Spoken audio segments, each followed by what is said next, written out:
What's up, everybody? It's your favorite show, Get a Bucket. I'm your host, Trey, and as usual, hope you're all having a wonderful, wonderful day. Today, we're going to talk about the Week 14 WNBA updates. But before we do that, please make sure to hit that like and subscribe button, comment, tell anyone about the show. Try and get the ratings up a little bit, just a little bit. And if you wonder where you heard this before, that's because you've been listening with me Monday through Friday at 11 a.m. Eastern Standard Time. So I greatly appreciate your support.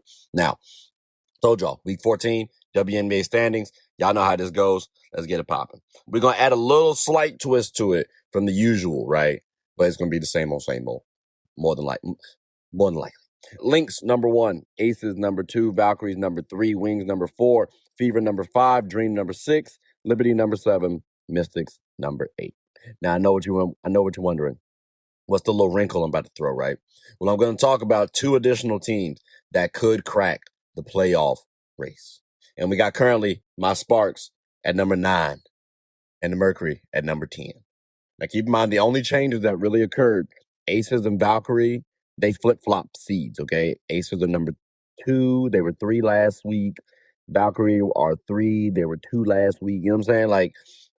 That's the major change. Liberty and Mystics, they did flip-flop, but then they flipped back to where they were. So again, those are the major changes this week. But the biggest jump might have been the Mercury. And I told y'all this before, well, actually yesterday. But with Kelsey Plum getting signed, or not signed. Well, yeah, technically signed, not by free agency, but via trade to the Mercury. It's going to be interesting to see how they jump up. And remember, I told y'all this before. I thought my Sparks had a shot at making the playoff race, right? That was before the Kelsey Plum trade. So now, point in time, I did say too, though, the Mercury could make a jump.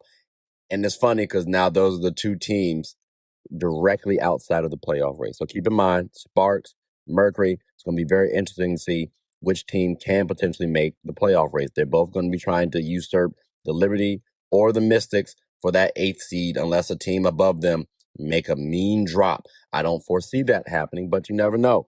Things can get a little tricky. But right now, that's what we're looking at. And I will say this. If my Sparks can make the playoffs and the Mercury can't, that's going to be an interesting storyline over the offseason for the Mercury because, remember, Kelsey Plum, number 1 option. That's what people are trying to peg her out to be.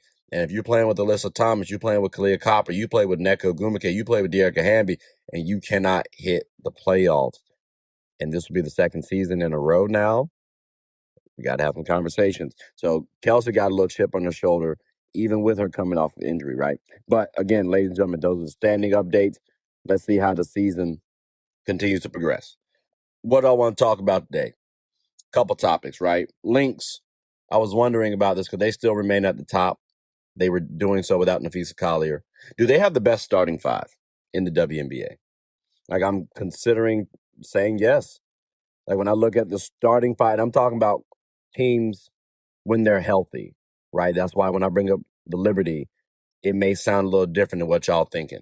But the Liberty, if they're healthy, I think they rival the Lynx. They might even be able to be better, but at minimum rival the Lynx. Problem is the Liberty have not been healthy. So I would put the Liberty below the Lynx. Point in time. Aces starting 5. I think the Aces could beat the Lynx, but Aces starting 5. I think the small forward spot and the power forward spot are a little bit questionable when we're talking about comparison's sake, right? So again, for me, and keep in mind, Chelsea Gray, Jackie Young, that's their 1 and 2 for me. If you want to interchange somebody else, cool. I hear you. Jackie Young might even be the small forward on the team, but for this specific purpose, whichever position Jackie Young does not play, if it's guard for you, the 2 guard, then it's the small forward spot. If she plays the small forward spot, then it's the 2 guard. Either way, the wing option, that's what's the struggle piece when we're comparing her to the Lynx. The Wings, another good team, right? I'm looking at shooting guard, small forward, and center. Now, keep in mind, Alana Smith, she does pretty well defensively, right? Co-depoy last year, heard you. AZ Fudd on the team, heard you.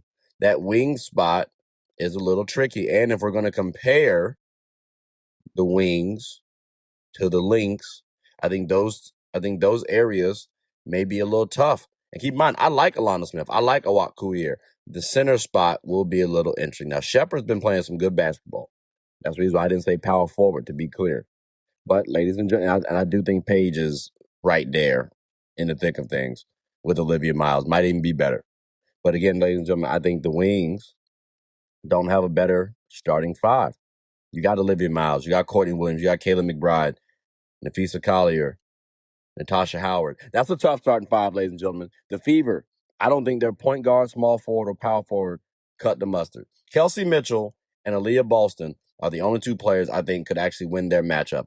Again, Caitlin Clark, good player. I don't think she beats Olivia Miles, especially with the talent that Olivia Miles has around her. Olivia doesn't have to do as much anymore now, and we've already seen what she could do. I would favor Olivia over over Caitlin personally, but like best case scenario, we got the small forward and power forward spot. That's kind of dropping a little bit. So again, the Lynx beat the Fever. The Dream, I think the Dream actually match up well. This will be a dream matchup for me personally if we saw them in the playoffs. Don't get me wrong. The Lynx could still win that matchup. But Olivia Miles versus Jordan Canada, I like that. Ryan Howard, Alicia Gray, Courtney Williams and Kayla McBuckets will have an interesting time for sure. But on the flip side, Angel Reese and Naz Hillman got to go up against Natasha Howard and Nafisa Collier. I'm telling you right now, I'm actually kind of excited to see that matchup personally. So all starting five. Don't worry about the benches, ladies and gentlemen. Just focus on starting five. And I'm not talking about the depth lineups too. The finishing lineups, I'm not talking about those. We're talking about just starting fives. I think that'd be a quality matchup. And then also, the Mercury. We could talk about the Mercury. It may be a little too early to tell given the Kelsey Plum trade, right? But I think the Mercury starting five could be a little interesting to compare against the Lynx, but we got to see what the Mercury starting five is going to look like. Same with my Sparks, too. I will say that. Because, again, that Kelsey Plum trade, it is affecting us. So, again, the Lynx may, in fact, have the best starting five, ladies and gentlemen. And that's kind of crazy to think about it. And I'm looking forward to seeing them in the playoffs. Like, barring injuries, yeah, I'm looking forward to seeing them in the playoffs for sure. But best starting five in the WNBA could be the Lynx. I want to know if y'all have a differing opinion. And I did give a couple of teams. If y'all think I missed a squad, please let me know. But I don't think I did. Now, moving on down. Ease on down the road. Atlanta Dream. Are they, in fact, a top four team? They did move up in the seeding, right? They're 6th seed currently. They did get back to number 4, though. They did. They went on a 5-game losing streak. That's what dropped them. All right. But then at the end of July, they were on a 5-game win streak. I've told y'all before, this might be the most inconsistent team between them and the Mystics. That's the case for me. But the Mystics is explainable because they're young, the youth. The Dream, I might give a little grace only because of the Angel Reese acquisition, but that's early on. Post All-Star break, I'm expecting them to not have as much inconsistency. They need to be a lot more constant going forward. So, for me, I think the Dream can be a top 4 seed again. They're still my contending team for sure. One of my 4 contending teams. I got to see them get into the top seeds though, because that's going to prove to me that they're ready this season. If not, then we got to keep kicking that can down the road. But the Atlanta Dream, 5-game win streak, end of July. Maybe that's a telltale sign that they're ready to get the ball rolling. And keep in mind, the Aces, the Liberty, they're starting to get older. I'm not saying they're old. I said they're starting to get older. So there may be a window where the Dream could sneak in and steal a couple championship opportunities from some of these teams. The Lynx, that would be a nice matchup to watch in the finals. I'm telling y'all right now, ladies and gentlemen, especially if everybody playing to their potential. But the Dream, I gotta still keep him as a contender. Possibly slipping out, but a contender for now. But we'll wait and see though as the season progresses. Speaking of the season progressing, ladies and gentlemen, boys and girls, we're getting a new team. 2028. We have the Cleveland Sirens coming. They used to be the Cleveland Rockers. That was 1997. Okay, they were one of the first teams that joined the WNBA. And they disbanded in 2003. Now, keep in mind their overall record was 108 to 112. They had 4 playoff appearances in the 7 seasons that they were around. Their most notable player, Merlakia Jones. Again, maybe I shouldn't say the most notable. The most notable could have been somebody else. But the best player on the Rockers in terms of their history, it was Merlakia Jones. Remember, this is an and I say all time, this is an all WNBA caliber player. She was awarded 3-time All-Stars, right? And she played for all the seasons that the Rockers were affiliated with the WNBA. So from 1997 to 2003, she played with them, ladies and gentlemen. Quality bucket getter for sure. They're easily the most points in the Rockers organization, but she was averaging a good amount of points too, like 13, which ain't bad, especially during that time period. Penny Taylor might actually be the most notable, the most accomplished player by the Rockers, right? She was a 2-time all WNBA player, 3-time champ, 3-time All-Star, right? Like, ladies and gentlemen, we do have a little love and history for the Cleveland fans when it comes to the WNBA. So when I'm thinking about the Sirens in 2028, we get new history. I am curious why they chose the word Sirens, why they chose the name Sirens. They could have gone with Rockers again. But again, something new may be nice and wonderful. I did ask a Cleveland fan, hey, what did they think about the name Sirens? They cool with it. They liked it. I saw somebody else. I don't know if they're a Cleveland fan or not, but they liked the name as well, too. So it's going to be interesting to see how the Cleveland Sirens move. But let's remember, too, though, if I'm the Sirens, if I'm the organization, I'm trying to acknowledge, hey, we did have a history, a positive history. Let's get back to the playoffs early on, especially with the Valkyries performing the way that they're doing.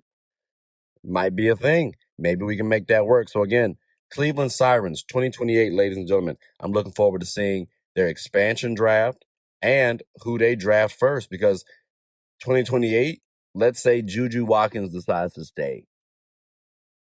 I don't know if they're going to get, or they can't really get a top pick. So that'd be unfortunate. But what happens if they might be in the thick of things for like another player? Because if Juju's there, that means we got to expect that the draft is going to get pushed down a little bit in terms of order, right? Because Juju got to be a top pick, a top 3 pick. So that means if they're going to be a top 5 pick guaranteed, let's figure out who they could draft with their first pick. That'll be interesting to watch. But like I said, the Cleveland Sirens, I can't talk but so much about them because they're not here yet. So wait for them, 2028. We got a few more things to talk about at that time period. Speaking of the Valkyries, ladies and gentlemen, boys and girls, before we close up shop, real quick, I did not know this, but the most valued team in the WNBA, in fact, is the Golden State Valkyries. At $1 billion, by the way. That's what they're valued at. Keep in mind, the New York Liberty are next, right? They're the runner-up at $600 million. Again, Valkyries with a B, Liberty with the M. Like in the NBA, I saw that the Knicks used to be the most valued franchise in the NBA. Now, it ain't them. It's not. I want to say it's the Warriors. And the Valkyries is right there too. Golden State is doing some things. They are really doing some things. And I wouldn't care about this as much if I didn't see that the Valkyries were a top 3 seed in the WNBA this season. They made it to the playoffs in their inaugural season. Ladies and gentlemen, we have to take the Valkyries seriously. Again, I'm not saying that they're my favorites to win this season, but there are some notable things that I'm paying attention to that are making me start to think, could they win it this season? I've had that thought. This isn't the first time that I'm thinking this. This is just another element that's making me realize there may be something in the water in Golden State.